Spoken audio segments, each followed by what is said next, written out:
Dan kali ini kita akan membahas tentang wasir ya. Wasir atau ada yang mengatakan hemoroid. Halo Sobat Sehat, ketemu lagi pada sesi resep-resep Dr. Kintoko. Dan kali ini kita akan membahas tentang wasir ya. Wasir atau ada yang mengatakan hemoroid ya. Ambeien itu sama ya. Dan kita tahu penyakit ini termasuk banyak ya dialami oleh masyarakat.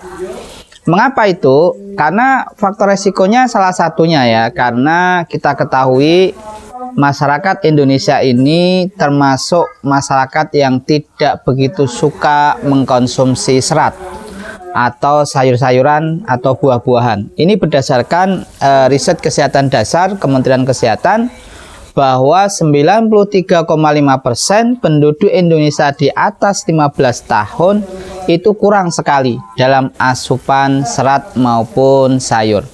Lalu apa fungsinya serat? Nah, ini yang paling penting nih Sobat Sehat, sebelum kita bicara tentang pola peresepan atau ramuannya. Jadi serat ini akan menyebabkan feses kita ini lebih lunak dengan porositas yang lebih tinggi. Dengan kondisi feses yang lunak ya, karena adanya serat ini, sehingga proses pembuangan atau defekasi istilahnya, atau istilah kita BAB lah ya, buang air besarnya itu menjadi lancar. Oleh karena kondisi fesesnya yang lunak ya. Lain halnya dengan mereka yang tidak begitu suka dengan sayur-sayuran ataupun buah-buahan yang kaya dengan serat, menyebabkan fesesnya itu menjadi sangat keras, dan pada saat terjadi defekasi atau BAB itu sangat sulit. Nah, karena itu kemudian dipaksa ya dengan mengejan, akhirnya membuat kondisi vena pada anus itu mengalami peradangan.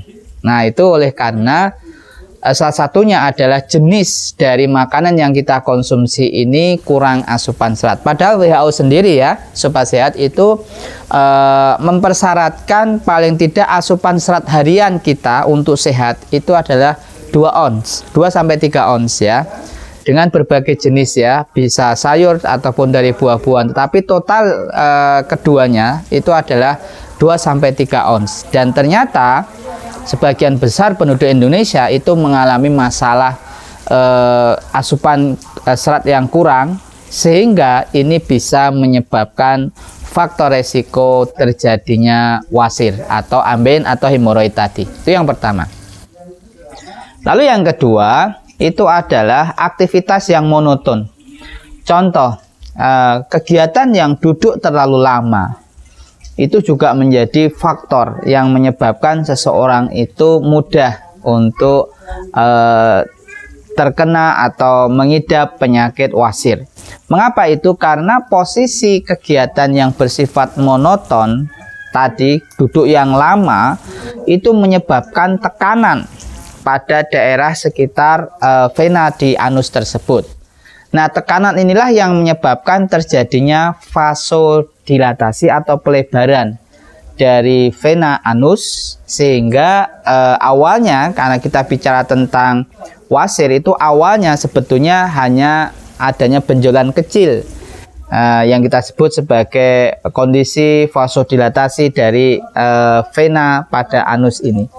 Namun berikutnya dia bisa menjadi masuk ke stadium 2 ya, semakin membesar, stadium 3 bisa sampai keluar dari anus, bahkan stadium 4 yaitu keluar tapi sudah tidak bisa masuk lagi. Nah, pada kondisi seperti ini biasanya diakhiri dengan cara operasi kalau sudah masuk stadium 3 ataupun 4. Meskipun stadium 3 sebetulnya pelebaran atau pembesaran anus vena pada anus ini bisa masuk kembali, tetapi pada stadium 4 itu sudah tidak bisa masuk kembali.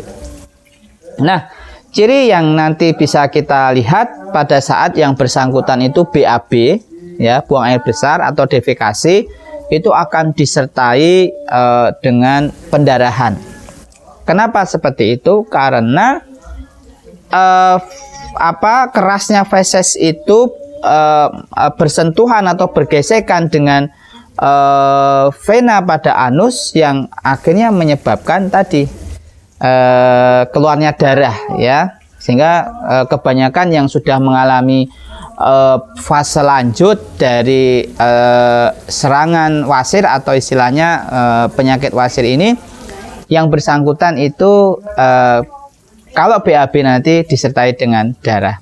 Nah, ini adalah faktor-faktor resiko yang menyebabkan terjadinya wasir atau ambeien, yang sebagian besar, ya, kalau ini terjadi di masyarakat, maka kita bisa merujuk pada dua hal tadi, karena aktivitas yang monoton dan karena kurangnya asupan serat.